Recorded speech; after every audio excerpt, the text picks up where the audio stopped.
ಕಳೆದ 2 ತಿಂಗಳ ಹಿಂದೆ ಧಾರವಾಡ ಹುಬ್ಬಳ್ಳಿಯ ಘಟನೆಯನ್ನ ನೋಡಿದ್ವಿ. ಯಾವ ರೀತಿ ಇತ್ತು ಕೇಳಿದ್ರೆ, ಆ ಹುಡುಗಿಯ ಸ್ನೇಹಿತೆ ತನ್ನ ಮನೆಗೆ ಕರ್ಕೊಂಡು ಹೋಗು ತನ್ನ ತಮ್ಮನನ್ನ ಪರಿಚಯ ಮಾಡ್ತಾಳೆ. ಆ ಮೂಲಕ ಜಿಮ್ಮಿಗೆ ಹೋಗುವಂತ ಕೆಲಸವನ್ನ ಮಾಡ್ತಾರೆ. ಅಲ್ಲಿ ಮತ್ತು ಬರುವ ಪಾನೀಯದಲ್ಲಿ ಮತ್ತು ಬರುವಂತಹ ಮೆಡಿಸಿನ್ ಅನ್ನು ಹಾಕಿ ಅವಳ ಮೇಲೆ ಅತ್ಯಾಚಾರವನ್ನ ಮಾಡ್ತಾರೆ. ಆದರೆ ದಾವಣಗೆರೆಯಲ್ಲಿ ಈ ಹಿಂದೆ 2 ವರ್ಷದ ಹಿಂದೆ ನಮಗೆಲ್ಲರಿಗೂ ಗೊತ್ತಿದೆ, ಶಿವಪ್ಪಯ್ಯ ವೃತ್ತದ ಪಕ್ಕದಲ್ಲಿರ್ತಕ್ಕಂತಹ ಫೋರ್ಸ್ ಫಿಟ್ನೆಸ್ ಅಂತಕ್ಕಂತಹ ಜಿಮ್ಮಿನ ಮಾಲೀಕ ಅಲ್ಲಿರ್ತಕ್ಕಂತಹ ಒಂದು ಜಿಮ್ ಟ್ರೈನಿಗೆ ಬರ್ತಕ್ಕಂತಹ ಹುಡುಗಿಗೆ ಮದುವೆ ಫಿಕ್ಸ್ ಆಗುತ್ತೆ. ಮದುವೆ ಫಿಕ್ಸ್ ಆದಾಗ ಹಣದ ಬೇಡಿಕೆಯನ್ನು ಇಡ್ತಾನೆ. ಹಣವನ್ನ ಅವರ ಮನೆಯಲ್ಲಿ ಹೊಂದಿಸಿಲ್ಲ ಅನ್ನುವ ಕಾರಣವನ್ನ ಇಟ್ಟುಕೊಂಡು ಅವಳನ್ನು ಬ್ಲಾಕ್ ಮೇಲ್ ಮಾಡಿ ಅವಳು ವಿಷವನ್ನು ಕುಡಿದು ಹಾಸ್ಪಿಟ್ಲಿಗೆ ಅಡ್ಮಿಟ್ ಆಗಿರ್ತಕ್ಕಂಥದ್ದು ಜಗಜ್ಜಾಹೀರಾತು. ಆವಾಗಲೂ ಸಹ ಹಿಂದೂ ಪರ ಸಂಘಟನೆಗಳು ಎಲ್ಲರೂ ಹೇಳಿದ್ವು, ಜಿಮ್ಮಿನ ಟ್ರೈನರ್ಗಳಿಗೆ ಆ ಟ್ರೈನರಿನ ಅನುಮತಿಯ ಪತ್ರ ಕಡ್ಡಾಯ ಮಾಡಬೇಕು, ಎಲ್ಲ ಜಿಮ್ಗಳನ್ನು ಓಪನ್ ಆಗಿ ಇರ್ತಕ್ಕಂಥ CC ಕ್ಯಾಮ್ರಾವನ್ನ ಪೊಲೀಸ್ ಇಲಾಖೆ ಆಗಾಗ ಹೋಗಿ ವೀಕ್ಷಣೆಯನ್ನ ಮಾಡಬೇಕು ಅಂತೇಳಿ. ಮೊನ್ನೆ ಪವರ್ ಫಿಟ್ನೆಸ್ ಜಿಮ್ಮಿನ ಇಸ್ಮಾಯಿಲ್ ಅನ್ನುವಂತಹ ದುಶ್ಯಾಸನ ಒಬ್ಬ ಮದುವೆ ಆಗಿರುವ ಹೆಣ್ಣು ಮಕ್ಕಳನ್ನ ಯೋಚನೆ ಮಾಡೋದಕ್ಕೆ ಸಾಧ್ಯ ಇಲ್ಲ. ಆ ಹೆಣ್ಣು ಮಗಳ ಗಂಡನ ಹತ್ತಿರ ಇವನು ಹೋಗಿ ಹೇಳ್ತಾನೆ, ನಿನ್ನ ಹೆಂಡತಿಯ ನೆಕ್ಕೆಡ್ ಫೋಟೋಗಳು ವಿಡಿಯೋಗಳು ನನ್ನ ಹತ್ರ ಇದೆ, ನೀನೇನಾದ್ರೂ ನಮಗೆ ಹಣವನ್ನ ಕೊಡಲಿಲ್ಲ ಅಂತಾದ್ರೆ, ನಮ್ಮ ಬೇಡಿಕೆಯನ್ನ ಪೂರೈಸಿಲ್ಲ ಅಂತಾದ್ರೆ ನಿಮ್ಮ ಹೆಂಡತಿಯ ವಿಡಿಯೋವನ್ನ, ನಿಮ್ಮ ಹೆಂಡತಿಯ ನೆಕ್ಕೆಡ್ ಚಿತ್ರಣವನ್ನ ಸಾಮಾಜಿಕ ಜಾಲತಾಣಕ್ಕೆ ಬಿಡ್ತೀನಿ ಅಂತೇಳಿ. ಅವನು ಪಾಪ ಅಮಾಯಕ ಲೆಕ್ಚರ್ ಆಗಿ ಇರ್ತಕ್ಕಂಥವನು, ಅವನಿಗೆ ಯಾವುದೇ ರೀತಿಯ ಬೇರೆ ಘಟನೆಗಳ ವಿಚಾರ ಗೊತ್ತಿರೋದಿಲ್ಲ. ಕಾಲನ್ನ ಹಿಡಿದು ಅಂಗಾಲಾಚಿ ಬೇಡುವ ಪರಿಸ್ಥಿತಿಗೆ ಬರ್ತಾನೆ. ಇವತ್ತು ಸಹ ನಮಗೆ ಸರಿಸುಮಾರು 13 ವಿಡಿಯೋಗಳು ಸಿಕ್ಕಿದಾವೆ.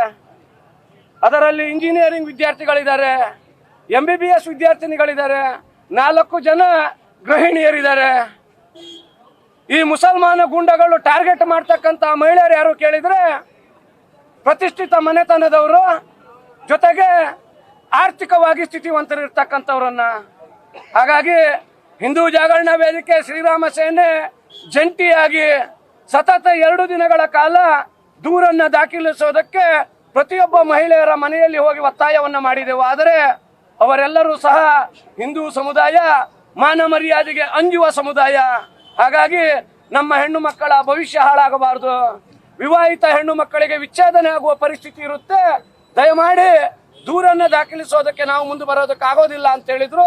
ಆ ಕಾರಣವನ್ನ ಇಟ್ಟುಕೊಂಡು ಇವತ್ತು ಇಲಾಖೆಗೆ ನಾವು ಆಗ್ರಹ ಪಡಿಸೋದಿಷ್ಟೇ, ಇದೇ ಆಜಾದ್ ನಗರ, ಇದೇ ಭಾಷಾನಗರದ ಮುಸಲ್ಮಾನ ಹೆಣ್ಣು ಮಕ್ಕಳಿಗೆ ಹೀಗೇನಾದ್ರೂ ಆಗಿತ್ತು ಅಂತಂದಿದ್ರೆ ನಾವಿವತ್ತು ಬೀದಿಯಲ್ಲಿ ನಿಂತು ಹಿಂದೂ ಪರ ಸಂಘಟನೆಯವರು ಹೋರಾಟ ಮಾಡ್ತಾ ಇದ್ದೀವಿ. ಅದೇ ಮುಸಲ್ಮಾನ ಸಮಾಜಕ್ಕೆ ಆಗಿದ್ರೆ ಜಿಮ್ಮಿನ ಪರಿಸ್ಥಿತಿ ಇಷ್ಟೊತ್ತಿಗೆ ಏನಾಗ್ತಿತ್ತು ಅನ್ನೋದನ್ನ ನಾವು ಗಮನಿಸಬೇಕು. ಜೊತೆಯಲ್ಲಿ ಇಸ್ಮಾಯಿಲ್ ಅನ್ನುವಂತಹ ಈ ಜಿಮ್ಮಿನ ಟ್ರೈನರ್ ಏನಿದ್ದಾನೆ, ಮೊದಲೊಂದು ಮದುವೆಯನ್ನೇ ಆಗ್ತಾನೆ. ಆ ಮದುವೆ ಆದಾಗ ಅವನ ಮೊಬೈಲ್ ಅಲ್ಲಿ ಈ ವಿಡಿಯೋಗಳನ್ನ ಕಂಡ ಹೆಣ್ಣು ಮಕ್ಕಳ ಜೊತೆಗೆ ಅಶ್ಲೀಲ ವಿಡಿಯೋಗಳನ್ನ ನೋಡಿ ಆ ತಾಯಿ ಇವನಿಗೆ ಡೈವರ್ಸ್ ಅನ್ನು ಕೊಡುತ್ತಾಳೆ. ತದನಂತರ ಇನ್ನೊಂದು ಮದುವೆಯನ್ನ ಆಗ್ತಾಳೆ. ಈಗ ಆ ಮದುವೆ ಆದ ಹೆಣ್ಣು ಮಗುವಿಗೂ ಪಾಪ 3 ತಿಂಗಳು 4 ತಿಂಗಳು ಗರ್ಭಿಣಿಯಾಗಿದ್ದಾಳೆ.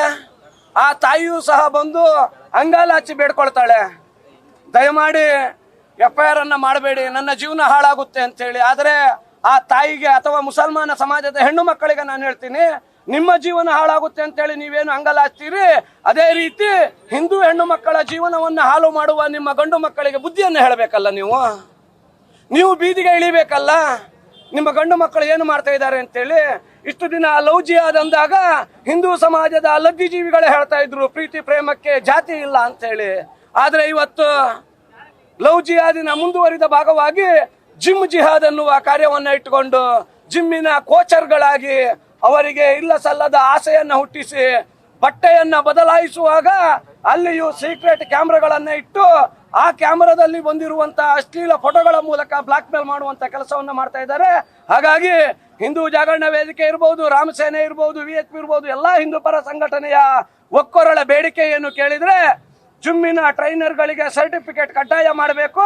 ಪ್ರತಿ ಜಿಮ್ಮಿನಲ್ಲಿಯೂ ಸಹ ಸಿಸಿ ಕ್ಯಾಮೆರಾವನ್ನ ಎಲ್ಲೆಲ್ಲಿ ಅಳವಡಿಸಿದ್ದಾರೆ ಅನ್ನುವ ಸಂಪೂರ್ಣ ಮಾಹಿತಿ ಪೊಲೀಸ್ ಇಲಾಖೆಗೆ ಇರಬೇಕು. ಈ ದೂರಿನಲ್ಲಿ ಪೊಲೀಸ್ ಇಲಾಖೆ ಸಂಪೂರ್ಣವಾಗಿ ನಮಗೆ ಬೆಂಬಲವನ್ನ ಮಾಡಿದ್ದಾರೆ. ಅದರ ಬಗ್ಗೆ ನಾವೇನು ಮಾತಾಡೋದಿಲ್ಲ.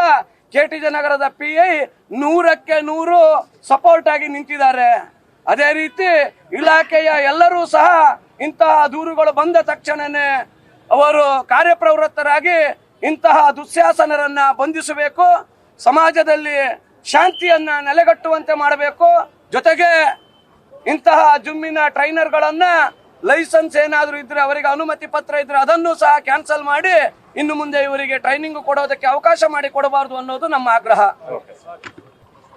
ದೇಶದ ಬೇರೆ ಬೇರೆ ರಾಜ್ಯಗಳಲ್ಲಿ, ರಾಜ್ಯದ ಬೇರೆ ಬೇರೆ ನಗರಗಳಲ್ಲಿ ನಡೀತಾ ಇದ್ದಂತಹ ಲವ್ ಜಿಹಾದ್, ಜಿಮ್ ಜಿಹಾದ್ನ ಪ್ರಕರಣ ಇವತ್ತು ನಮ್ಮ ಊರಿಗೆ, ನಮ್ಮನೆ ಬಾಗಿಲಿಗೆ ಬಂದು ನಿಂತಿರುವಂಥದ್ದು ಅದೊಂದು ಆತಂಕದ ವಿಚಾರ.